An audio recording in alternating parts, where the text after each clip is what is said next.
interviewed Eric Bishop as well, so I didn't get to ask him this one, but I'm going to ask you this one. So let's say you're younger, growing up, and you experienced bullying in school. Everybody had at one point.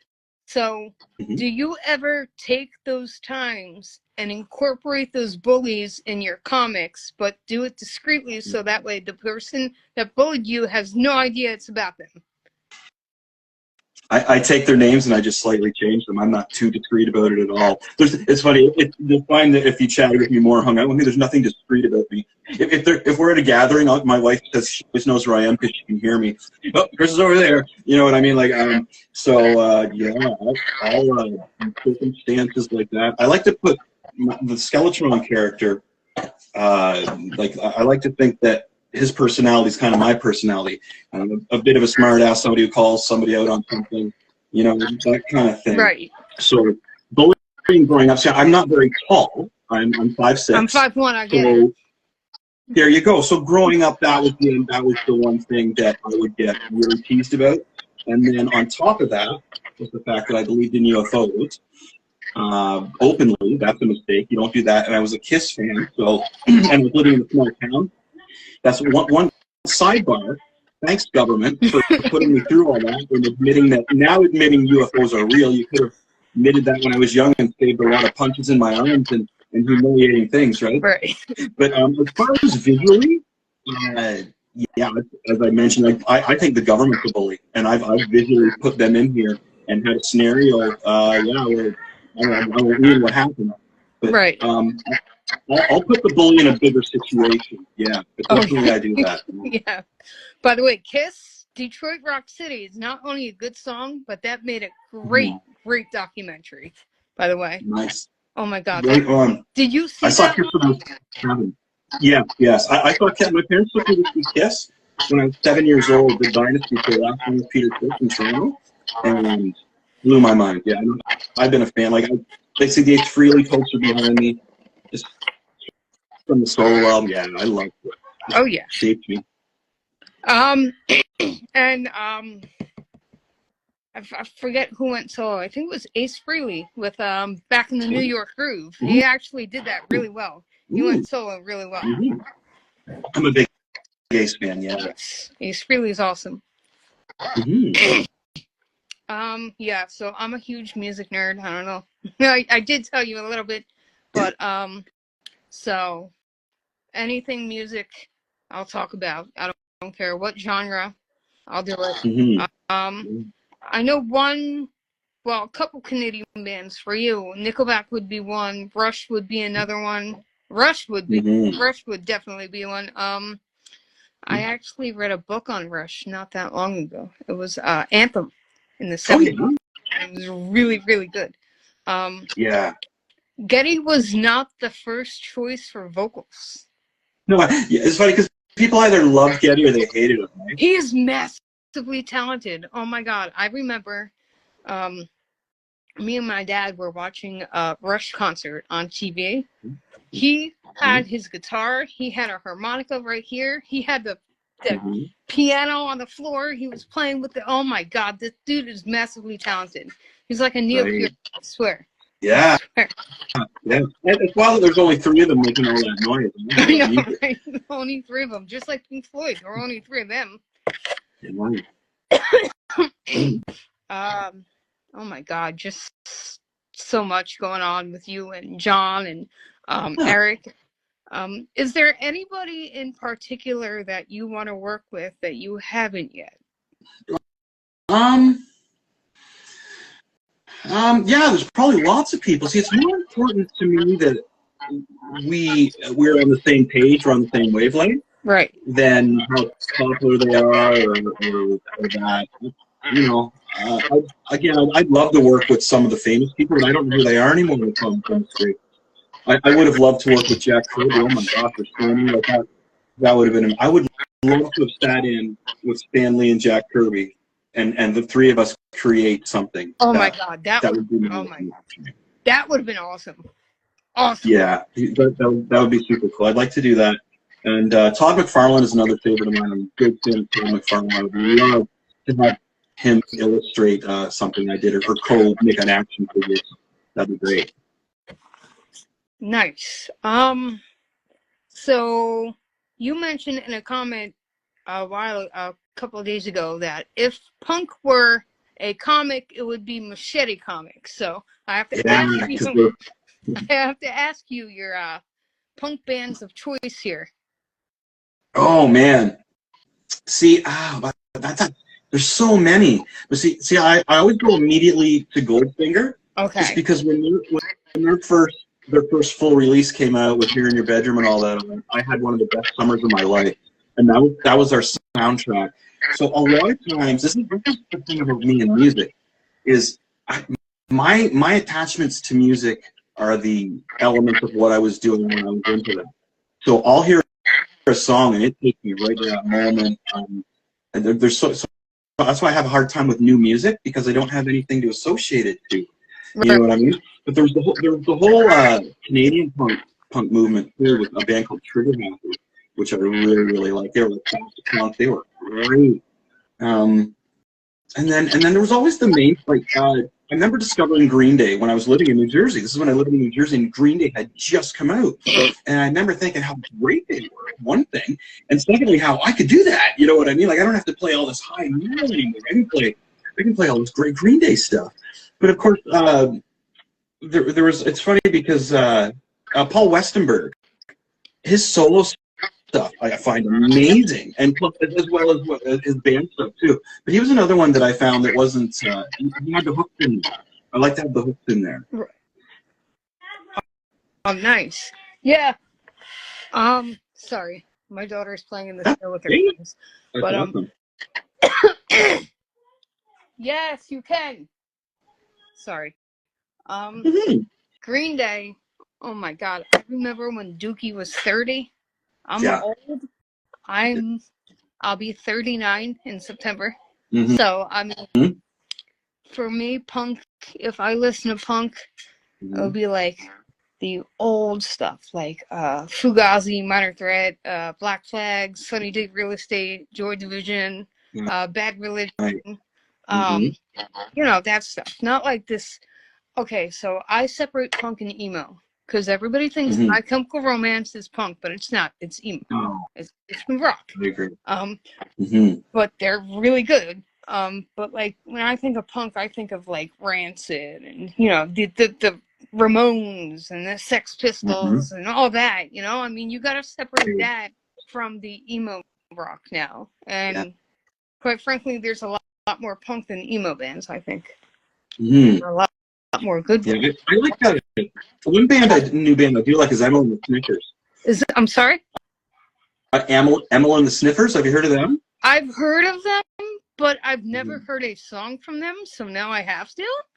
She's nuts, and she's awesome. She's so cool. Like, I haven't seen a front person like that in ages. She's just so good. She doesn't really sing too much. Do you know what I mean? She's more like her vocals are like punches, and that's what she's doing. She's like, pretty cool. Yeah, you should definitely check them out. You'd really dig, especially if it's them live. Wow, it's really good. I'm always down for listening to new music. You know. Nice. I'll listen. Are you into metal or no? Yeah, definitely. I grew up. I was a metal kid. Because I'm 50, right? So I'm Gen X. I grew up when Motley Crue first came out and all that. My parents used to take us from our small town, drop us off in Toronto at the Motley Crue concert. Oh, jeez.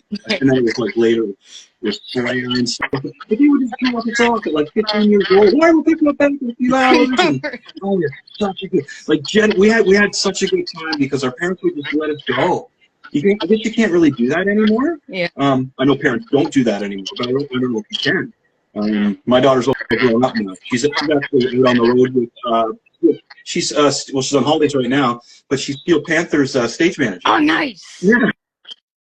Yeah, she's worked with the Bare Naked Ladies and all kinds of bands. Yeah, so she's 28 years old, and I'm getting her age yet. My daughter's in her 20s, and she works in the music industry. I got her through a friend named Brent. Who's a stage manager as well, production manager. And that's what she does now. She's never home. She's always on the road working in the music industry. Oh, that's so cool. Very, very awesome. That's what I want to do. I want to be in music. That's why I started this podcast. Nice. But you mentioned Our Lady Peace. Yes, we had the drummer. They have one of my absolute favorite songs of the 90s. I love Superman's Dead. I love that. Superman's Dead. Right. I love that one. Clumsy's a good song. Oh my God. They were definitely... They came out of the same area that I came out of in music-wise. So when we were playing, they were just like I was able to. I didn't get to, but there's a couple times our band could have opened for them. Yeah. They were definitely underrated in the 90s. One highly underrated band in the 90s. There was a lot of bands. Oh my God. I believe I grew up in a good time with music in the 90s. I don't know, because a lot of people say 70s and 80s. I hear all that stuff, and I respect all that stuff. I'll listen to soul, I'll listen to R&B, I'll listen to, I don't even care. But the 90s is where it was at. There's just so many memorable times, memorable bands. Unfortunately, a lot of those musicians that I grew up listening to have succumbed to either suicide, alcoholism, drugs. It's terrible. You got Scott Weiland of Stone Temple Pilots, Chris Cornell of Soundgarden, Lane Staley of Alice in Chains, Kurt Cobain of Nirvana. Just go on and on and on. But it's sad. But I mean, I believe that Nirvana still would have been big today if Kurt Cobain was still alive. I honestly don't think that Dave Grohl would have started Foo Fighters if Kurt Cobain was still alive today. No, probably not. Probably not. Because they were just so many good bands, so many good songs, so many good albums. And I hear that kid, I think his name is Spencer, on the Nevermind album actually sued Nirvana. Oh yeah, isn't that crazy, for sexual abuse or something? Yeah. Because his wiener was a... It's like, but that, I don't understand it. I don't get it. It's part of musical history, like especially art-wise. That's a brilliant picture. It's funny that he just wants some money, right? Yeah, definitely. One good artwork that I will say of the 90s when it comes to albums was Throwing Copper by Live. That album cover is insanely good. Nice, yeah. I like the 90s were a very independent time for music, especially in Canada. The Canadian music scene, the independence of it all was really cool. That's where everybody was going. They weren't going to the big gigs as much as they were going to the like Leeds Palace, the smaller clubs, and just packing the place and making their own rock stars, making their own pop stars that they enjoyed. They weren't relying on what they saw on much music or MTV. They were more going and finding it themselves. Yeah, that's what I kind of miss about MTV, like the music portion of it. You know, now it's rarely music. It's all these reality TV shows that no one cares about, like Jersey Shore. I've never watched a full Jersey Shore episode, and I never will. I'm just not into that. I'm not into that. And there's been times where I've been on the Seaside Boardwalk, and I've literally seen a camera crew surround them, and I just walk the other way. I don't care. You know? It never bothered me. But, oh my God, if memory serves right, music-wise, I wasn't born yet, but I think the first video was, Video Killed the Radio Star, right? I think. Yeah, that was the first one they played on MTV, yeah. Back in 1980. Oh my God. And then, they had a lot of good shows in the 90s, too. Beavis and Butthead, Celebrity Match, Celebrity. Oh, there's Vern. Hey, Vern, how you doing? She's a fan of she's an old friend of mine, actually. I went to high school with Vern. Oh, nice. I love it when high school people join in. She can vouch for me. I was a diehard metalhead when I was in high school. But I believe Vern was too. I think Vern, you're a metalhead too when we went back Yeah. I'm glad you're doing that. Yeah, Vern actually won a contest, and she is in her likeness is in the next Cult of Machete comic book in an ad. It's really cool. Oh. I wonder if they're gonna like that. Yeah. Oh yeah. Can't wait to see that one. Me too. The mail strike is really just. We're just ready to get the print in there. There's Lonnie there too. Not old, just cool. Okay, cool. But yeah, we were just about to send everything out to get printed, and then the mail strike went on here, which really. Oh no. Yeah, so that's why we're waiting. It's coming. It should have been here a while ago, but it'll be here soon. I hate when that happens, and they're allowed. They're allowed to do it, and you know they don't care if your bills are late. They don't care if your power gets shut off, but they really should, because they're the ones responsible for that. But whatever. Hold on. I'm sorry. My daughter's coming in from playing in the snow. Nice. Push it up. Okay. So yeah. She's playing hockey. Sorry if you heard that loud noise and that laugh. That's my daughter. Is she playing? You want to say hi real quick? Yes. Okay, hold on. She wants to say hello to everyone real quick. Okay. Okay, hold on. No! Come on, hurry up. Okay. She went down. Go ahead, sit down. I got snow. I know. Hi. Holy. Hi, how's it going? Good. What were you doing over there? I was throwing snowballs at my friend, and I was slipping. Oh. Yeah. Looks like you got a lot of snow there. Yep. I'm in Canada, and I got less snow than you guys got. What's going on? All right. I really do. Yeah, right. Her hat is Islanders. There you go. I was going to ask if she was outside playing hockey. I'm now the owner of the podcast, okay? Bye. What's that? Okay, see ya. Yeah, she's You taking over? Yeah, she's taking ownership. She's taking ownership of the podcast. Bye. Okay, so what's your question for me? No. All right, go ahead. Nuh-uh. No, Marley. Okay, I'll ask the questions. Come on, just go. I'll give you one question. What do you got? Are you skibbity? Pardon me? Yeah. That means, are you cool? Oh, no, probably not. I didn't know what you said. Okay, I have one more question. Is my mom skibbity? Yeah, definitely. No, why not? I'm coming to Canada. Okay. Okay. All right. So she made her second public appearance on my podcast. There you go. But I've actually been to Canada. Oh, what part? Ontario. Oh yeah, what part of them? Oh yeah, so like Kingston or Toronto or? Niagara Falls. Oh, right on. Okay, yeah, I've been there. Yeah. So. Go inside. I don't know what to tell you. Anyway. Sorry. I want my hot chocolate and my ramen. Okay, then go inside. Okay. Oh my goodness, I'm sorry. So That's great. I've stayed at a hotel. It was called Days in Falls View, and my aunt wanted a Falls view outside, and we got a construction scene, and then the falls. Oh no! So yeah. No. So 37. So yeah, we ate at my cousin Vinny's. I remember that.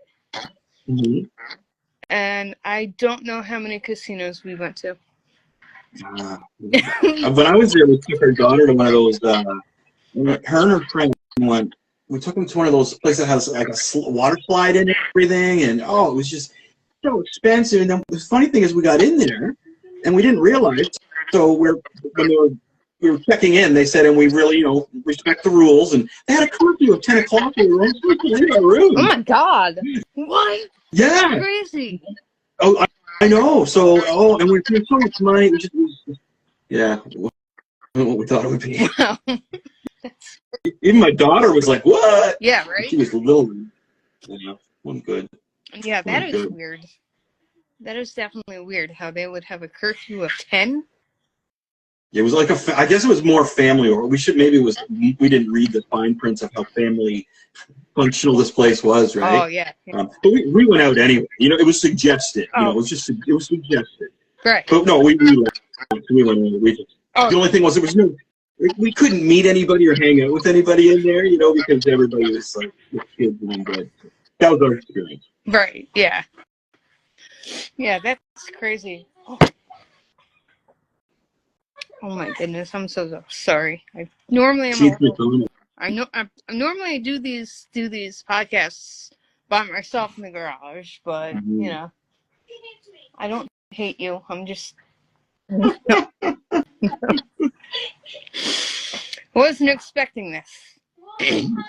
Okay, then go in. Chief McDonald. There you go. Yeah, right? Exactly. Exactly. I agree. The joys of being a grown up. Definitely agree with that one. Yeah. Oh my god. Yes. So Cult of Machete, we did Stay Hungry comics, we did music, we did how you got into comics. Is there anything else? I mean, you can ask me anything, I'll answer anything. Well, I got my podcast that I do. Okay. And I'll review some horror movies or such. That's on Chris Machete Music, because I do guitar lessons on there as well. And some of my lessons are 100,000 views. They're going over really well. You see live, well, not live, well, the streams we do with my buddy Brent Donnelly, who's, as I mentioned, he has a music career on the sidelines there. And you can check that out, and there's lots of stuff on there. Oh my gosh. And I love conspiracy theories. So what's your favorite conspiracy theory? Oh my goodness. Wow. Actually, I find because I watch Spear Talk Taco Tuesdays and with John Guarnieri and Eric Bass of Shinedown, and I like how open-minded Eric is about what he believes is actually happening with the government and politics, opposed to what's really happening with government and politics and all that stuff. And like, he's dead on most of the time. Like, he's just right on in everything that he's been saying. Like he said in one of the podcasts that we're all being gaslit. And it's true, we are, because we're told one thing, but really it's another thing. People call it hypocrite. People call it gaslighting. It's the same thing. But, I mean, that's my stand. I try to shy away from that, though. But, like, it's in your face. You can't help it. You can't get around it. You just got to roll with the punches at times. But, I mean, it's really, really cool at the same time, though. It really is. So I will definitely be listening to your podcast. Oh, cool. Right on. Yeah, we did. Oh, man, well, we've done Bigfoot. We've talked about the release about the aliens coming out of the ocean. The drones here in the States? Yeah, I've seen one of those, you know. That's what I had one here. So I even videotaped. Let's check this out. So there's a light when you go down the stairs, there's a window when you go down our stairs from the offices downstairs. So you can see the stars there. It looks really beautiful. So every time my wife and I go down the stairs, you can't help but look out the window. So we know the window, and we notice this great big, like a big yellow globe out there. And then as you go down the stairs, you know, the Earth moves, so the stars change, right? The stars are moving. This globe stayed in the exact same spot. So, and then I'm talking like 3 hours later, it's still there. So I got my phone out, got on close, and it did. I have footage of it. I have footage of it. So it's like that globe, and you know how they show the ones that are like swirling kind of thing? That is, and my wife can back me up 100%, that is exactly what I saw, and what we both saw. And it just sat there. Huge, huge. Now, here's the thing. We videotaped it, we looked at it, and we're like, could upload it, but what the heck? Like, you know, like everybody's uploading them. All that will happen is people will argue with me. I will use it if I do a podcast. But yeah, like 100%, man. I saw one. I saw what they're showing. What they're showing, what I've seen, you know, the one with the, it looks like one of those globes you put your hand in. Yeah, I saw one right outside my window up in the sky, way up in the sky. So, yeah, that's crazy.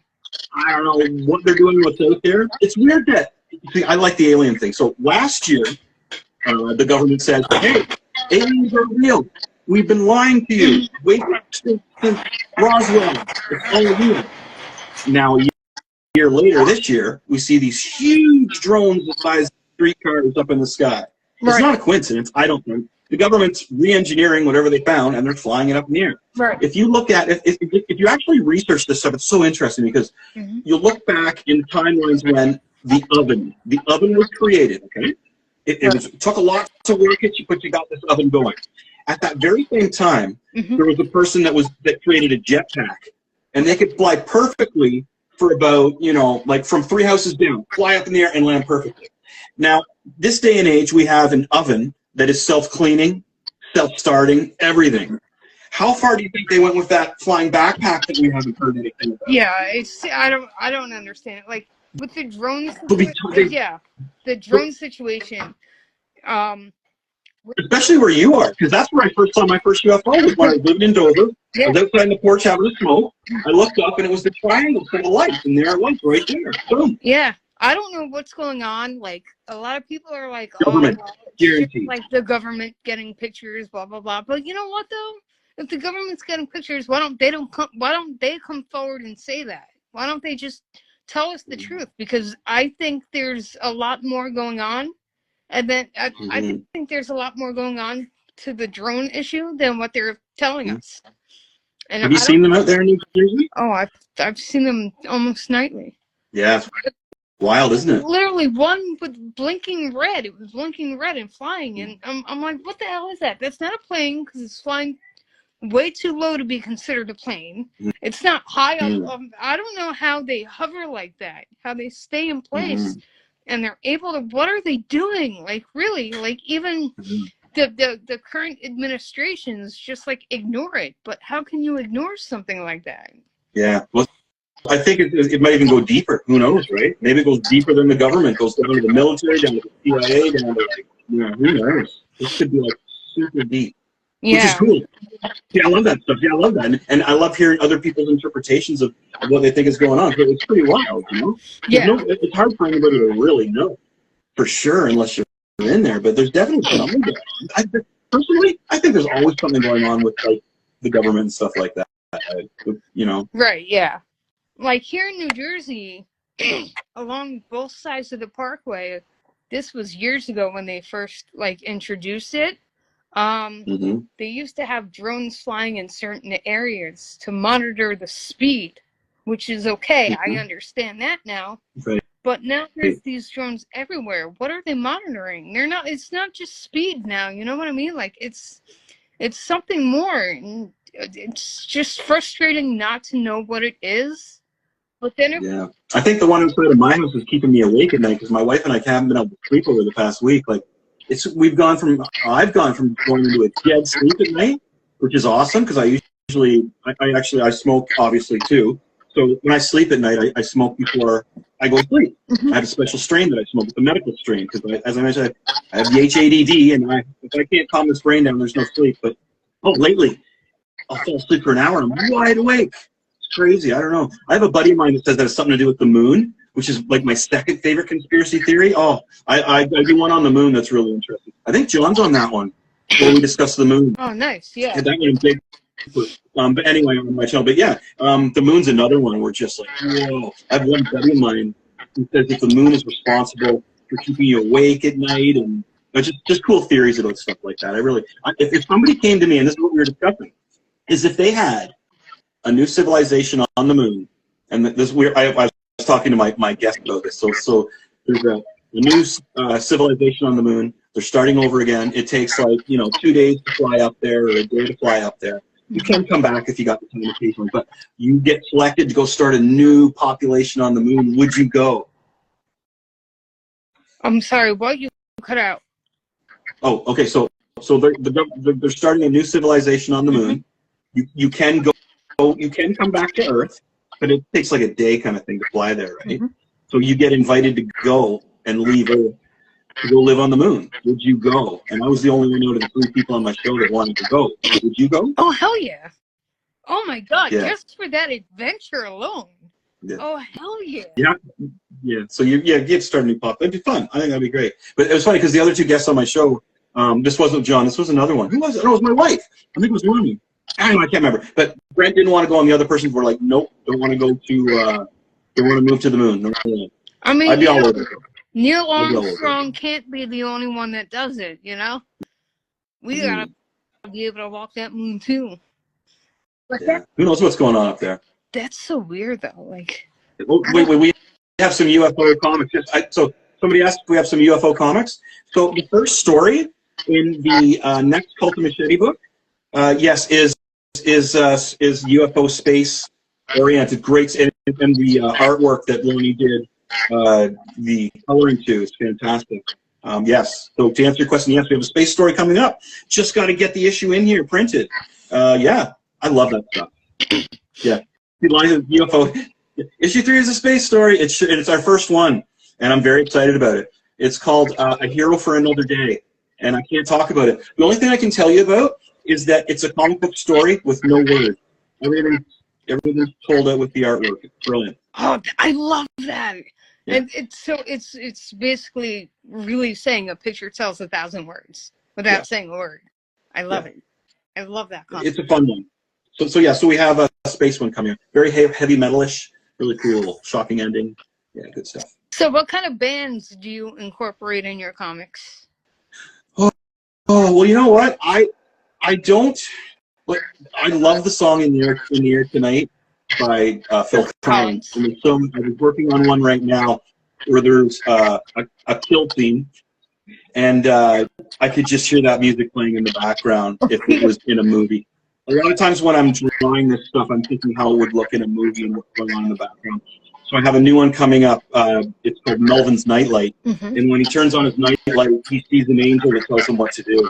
And I'm thinking when that kicks in, it's yes! Oh my God! You know what I mean? Oh my God! Yes. And it's so cool. So as mentioned, most of the music that I love it's mostly from the past, but it's like stuff like that has meaning. I remember sitting in the back of my parents' car and just waiting for the radio to play a song like that, and then in the open night, and I love it. So yeah, I'd love to do. John and I are really, planning to bring Stay Hungry to life someday. Like when I mean life, to a cartoon or to that's always the goal, right? And as I mentioned, he's planning a whole universe, so it's endless. This is just the beginning of what we're doing. We always joke to each other, this is only the beginning. Right. It's like we started this tribe, and this is just the very beginning of what we're doing comic book-wise.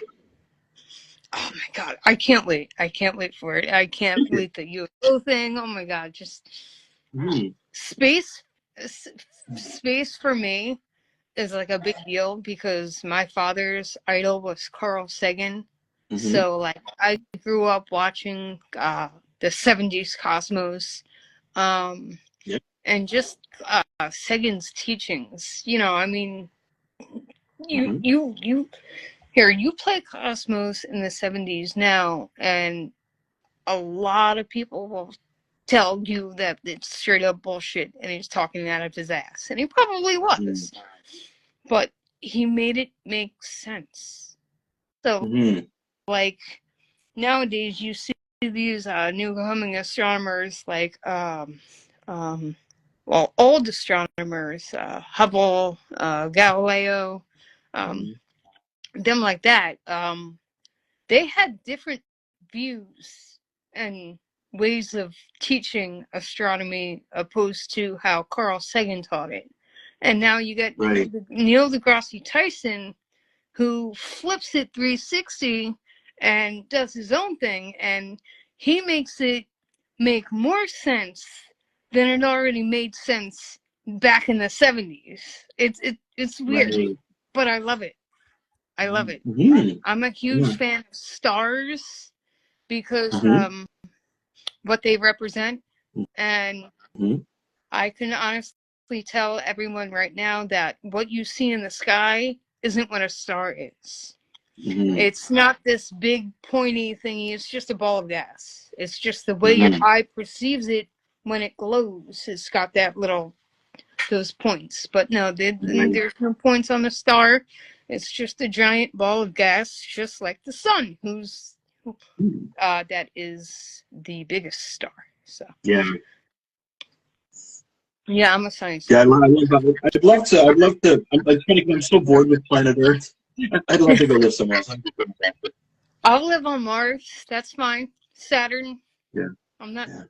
too sure about Venus because I hear it's really cold there, and I don't do well in the cold weather. Yeah. But It's the one planet, the rain is like ice or like glass. The rain comes down so hard and cold, it's like ice. I can't remember which planet that was in bad on this phone. But, oh yeah. yeah, that just sounds very painful and cold. No, I'm good. I'm okay. Yeah, I'm okay with that. I'd stay away from that. Yeah. So hopefully our new, like I say, we still have this comic book available. Issue 1 of the cult, issue 2. I forgot to mention, when number 3 comes in, which should be soon, we're going to have a 25% off sale on all our back issues. Ooh. So yes, so when cult number 3 comes in, which they're usually around $15, we're going to be selling these for like so it'll be around $9 or $10. Nice. Cool. So you can get the back issues if you wanted to get 1 and 2. You can still get them. Prison Earth. I love that one. Sometimes. But we got about 5 minutes before this ends. So Okay. do you want to tell anybody anything else what you're working on, or if you want to mention? If they want to buy anything, we have our digital comics are always available. Here's the cover of issue 3 that's coming out. Yo, that looks so cool. Thank you. So you see he's got the little number 3 on his back there. I like that. I love the the little guy can take care of the big guy, right? With just a little knife. I like that. You know, John and I both like that. The thought of a little guy taking out the big guy. We really enjoy that. Oh yeah. So all you got to go to is machetecomics.ca, and you can buy all of our stuff right off online there, all our back issues. As I mentioned, in another week or two, probably 2 weeks, we're going to have issue number 3 of The Cult, and that'll be part 3 of John's story and Eric Bishop's first story ever in a comic book. And when we have that, we'll have announcements online, and you can get all these comics for 30% off. And you can follow me on Instagram, Twitter X. As I mentioned, my YouTube channel is Chris Machete Music. You can see my podcast on there. I'm on Facebook, Instagram here, which I love Instagram. And I think that's pretty much it, you know. We're a very small company. We only produce like 200, 250 copies of each book we put out. They sell fairly quick. We're in Kingston, Ontario, Canada. And I'm just a dude who likes comic books, who had the opportunity to put one out with some rad individuals, and took advantage of that. That's so cool, though. You know, I mean, you made a name for yourself that way, and it's incredibly awesome. It really is. Thank you. Appreciate that.